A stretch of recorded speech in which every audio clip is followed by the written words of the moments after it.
Fala, gente amiga, tudo bom? Eu sou Carlos Lose e este é o Batata Diário, seu programa de dicas do Diário do Capitão. E hoje a gente vai continuar, como sempre, né, as nossas análises aí dos episódios de Jornada nas Estrelas. Hoje a gente vai retornar a TOS, tá? Mais especificamente ao 14º episódio da segunda temporada, intitulado Um Lobo entre Cordeiros. Gente, esse episódio, eu confesso a vocês que eu não consigo engolir, cara. Eu já vi esse episódio várias vezes, né? A gente que repete, né, TOS aí várias vezes, que vê de novo, né, coisa e tal, né? Eu já vi esse episódio várias vezes e não consigo gostar desse episódio. Esse episódio, para mim, é um episódio cheio de problemas, tá? Ele é escrito pelo Robert Bloch, né? Eu até quero colocar o nome do autor do episódio aqui, né? Porque ele é uma ópera do absurdo, né? Se a gente parar para pensar, né? Ele é uma ópera do absurdo, ele tem uma toada até engraçada no final, que é bem-vinda no caso, né? Mas, sabe, é um episódio muito esquisito, né? Ele já começa, né, com o Kirk, o McCoy e o Scott, né, num planeta chamado Argelius, né, que lembra o nome Argélia, né. A gente vê eles assistindo uma apresentação de dança, né, de uma mulher, né, fazendo dança do ventre ali, né. O planeta é todo feito em motivos assim meio arabescos, né, no caso, né, lembra um pouco, né, a coisa árabe, né, no caso, né, mas uma visão dentro de uma visão exótica e muito estereotipada, entendeu? Esse é um episódio que realmente está estereotipando algumas culturas diferentes da branca ocidental aí, no caso a cultura árabe, né? Então já é um negócio que incomoda bastante, né? E tá lá o Kirk, o McCoy e o Scott, né, no caso, né, olhando, né, aquela mulher lá dançando, né, o Scott tinha tomado uma pancada na cabeça, ele estava se recuperando medicamente, né, e aí, qual foi a prescrição do Dr. McCoy, né, fazer o nosso senhor Scott se divertir, né, e se divertir na década de 60, né, era pegar mulher, né, dentro daquela coisa machista da década de 60, pegar mulher. Eles estão indo lá para pegar mulher no planeta. Tanto que eles conseguem, o Kirk consegue arranjar um encontro dessa dançarina com o Scott, né? E aí o Scott vai sair com a mulher, né? E o Kirk e o McCoy já vão para outro lugar que tem bastante mulher para pegar também, né? Então o negócio era esse mesmo, né? Para quem fala que não existe machismo na série clássica, tá? E aí o que acontece? A gente escuta um grito, né? A moça tá lá, coitada, toda morta, né, toda esfaqueada, né, no caso, né, e o nosso Scott com uma faca na mão, né. E aí começa toda uma investigação, né, começa toda uma investigação e aquela coisa, né, o Scott é o principal culpado, é o principal suspeito, né, no caso, né. A gente vai ter um prefeito da cidade chamado Jares, né, que é interpretado pelo mesmo ator que faz o Landro, né, no caso, né, e o nome dele tá lá no texto, né, que eu sempre boto na batata espacial, né, e o investigador, vamos dizer assim, mais policial chamado Hingist, um negócio assim, o nome dele também tá lá na batata espacial, não vou lembrar assim de cabeça aqui agora. E aí o que acontece, né, o Kirk ele vai pedir, né, para usar um psicotricorder no Scott, né, uma tenente, ela desce, né, até a superfície do planeta com esse psicotricorder, né, só que eles precisam fazer esse psicotricorder, usar esse psicotricorder numa parte mais reservada lá da casa, né, do Jares, né, que o Jares convida eles, né, para ir para casa deles, né.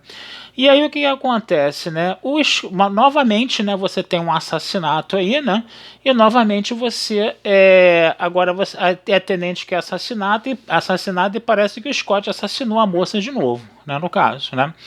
O Jares, ele diz que a esposa dele, né, a Sibyl, ela tem uma capacidade muito grande de entender a coisa da vamos dizer assim, tentar fazer elementes, coisa e tal, né?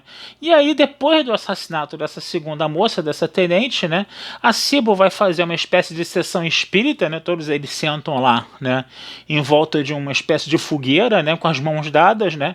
E a Sibyl lá diz que está sentindo uma presença que é muito violenta, que odeia mulheres, que se alimenta de medo, não sei o que, coisa e tal. Aí a luz apaga, um grito novamente e quando você vê a Sibyl tá com uma faca nas costas e o Scott segurando ela. Então o Hingist, né, ele vai ficar toda hora, né, dizendo que o culpado, né, é o Scott, né? Eles vão fazer de tudo para o Higgins vai fazer de tudo para culpar o Scott, né? E aí o Kirk sugere ao Jares, né, para usar o computador da nave, né, que tem um detector de mentiras, né, que vai identificar, né, vai identificar se o Scott está mentindo ou não, né? E aí eles vão fazendo todo um interrogatório, né, na nave, né? Existem outros suspeitos, né? O marido, por exemplo, o noivo, por exemplo, da dançarina, ele tinha muito ciúme dela, né? E aí essas pessoas todas vão subir para a nave, vão ficar numa sala de reuniões, né? E o computador vai começar a, vamos dizer assim, fazer uma espécie de detector de mentiras, né, do Scott, né? E à medida que o depoimento vai sendo feito, né, o Kirk e o Spock eles vão começando a pensar, vão começando a construir um raciocínio, né? E aí eles começam justamente a falar da coisa da Cibo, né? E que a Cibo inclusive mencionou 3 nomes. E aí um desses nomes era associado a quem? Ao apelido do Jack, o Estripador. Olha só os voos, né, que esse episódio está fazendo, né? E aí eles começam a deduzir que o Jack o Estripador, né, era uma entidade, né, que poderia viver por séculos, né, uma entidade que seria mais em forma energética do que material, né, coisa e tal, né, e que essa entidade ela entrava nas pessoas para matar as pessoas, né, que ela tinha que se manifestar fisicamente para poder matar as pessoas, né. E aí essa entidade começa, né, a gente descobre que essa entidade está na verdade no Hengist, né, e aí o Hengist ele acaba sendo ele acaba tentando fugir, o Kirk dá um soco nele, o Hengist acaba morrendo, né? E a entidade sai do Hengist e entra no computador da Enterprise. Olha só que loucura, gente. Né? A gente está vendo aí, primeira coisa que a gente está vendo aí, né, é todo um exotismo, todo um preconceito, entendeu? Que você vê contra culturas não brancas, né, contra uma cultura árabe aí, né, que é essa manifestação de Argílios, que Argílios inclusive é um lugar muito hedonista. Depois você vê um negócio ali mais ou menos parecido com uma sessão espírita, né? Isso não é episódio de ficção científica, beleza, tem gente que acredita, coisa e tal, mas não é episódio de ficção científica que fica meio estranho, né? E tá falando realmente de uma alma penada, maligna, entendeu? Que incorpora os outros, mas aí você faz o quê? Você transforma essa entidade numa forma de vida energética, que consegue incorporar em várias pessoas até o computador da nave, né? E aí, para que o computador da nave ficasse trabalhando indefinidamente, né, e ele não ficasse ameaçando a tripulação da Enterprise, né, que a tripulação ele queria amedrontar primeiro a tripulação da Enterprise, porque ele se alimenta de medo antes de matar as pessoas, e o computador ficava ameaçando a tripulação da Enterprise. A coisa era muito mais risível do que amedrontadora, né? E aí o Kirk e o Spock decidem arrumar uma forma de colocar o computador para obedecer um determinado comando, né, e resolver um problema matemático insolúvel, né. Aí o Spock lá com seus paranauês ali tecnológicos, ele consegue acessar o computador e pede que o computador encontre o último número do algarismo π, né, que nós sabemos, né, que é totalmente insolúvel, né, essa questão aí, né, esse problema matemático aí no caso. Aí ele ficou lá dando loops, né, no caso, né. E mais o problema é que a entidade ela acaba voltando, né, saindo do computador e acaba tomando outros corpos também, os Jares, né, volta pro Hengist de novo, né.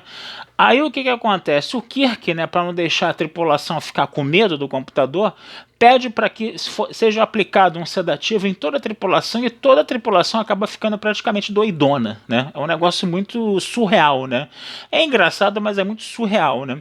E aí a entidade volta pro Hengist de novo, né? O Kirk consegue dominar o Hengist, o Spock mete lá né, a seringa lá, né, no Hengist lá pro Hengist ficar doidão também. Eles colocam o Hengist na sala de transporte e transportam o Hengist pro espaço, cara. Eles não querem nem saber se o Hengist é uma pobre criatura, entendeu? Que está sendo incorporada por uma entidade maligna. Manda o Hengist evaporar também junto, entendeu? Então ficou um negócio muito estranho. Muito estranho. Ainda mais o Spock, né? O próprio Leonardo Nimoy, que reclamou que onde nenhum homem jamais esteve, ele sugeria o Kirk, né? Para matar o Gary Mitchell, né? E depois ele vai vamos dizer assim, buscar a redenção do seu personagem, né, com o episódio da horta, né, no caso, né, que ele não quer matar formas de vida, o Spock não vê matar formas de vida como a solução para uma crise, entendeu? Aí o Spock, de bom grado ali, entendeu, aceita os comandos do Kirk, as ordens do Kirk de mandar o cara pro espaço e, sabe, matar o cara junto com a criatura, sabe? É um negócio muito esquisito.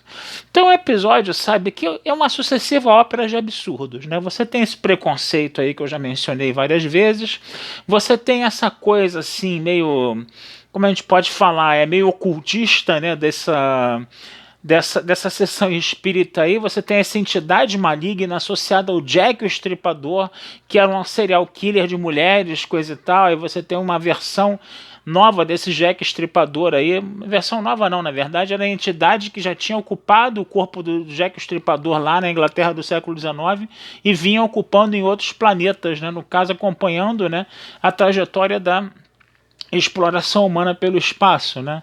Então, quer dizer, é um episódio muito louco, né? E de repente, né, um espírito de porco aí baixando um monte de gente querendo matar todo mundo, e esse espírito de porco baixa até no computador da Enterprise, né? Então, gente, ufa, né? É um negócio complicado, né? A gente tem que dar o braço a torcer aqui, dizer que é um episódio bem complicado esse, tá? O Robert Bloch devia estar sob efeito aí desse sedativo, ele deve ter escrito esse episódio muito louco das ideias, entendeu? E eu confesso a você que eu não engulo muito esse episódio, não. Vocês podem até ver, entendeu? Recomendo, entendeu? Mas mais pela curiosidade mesmo. E pelo lance de coisas absurdas, assim.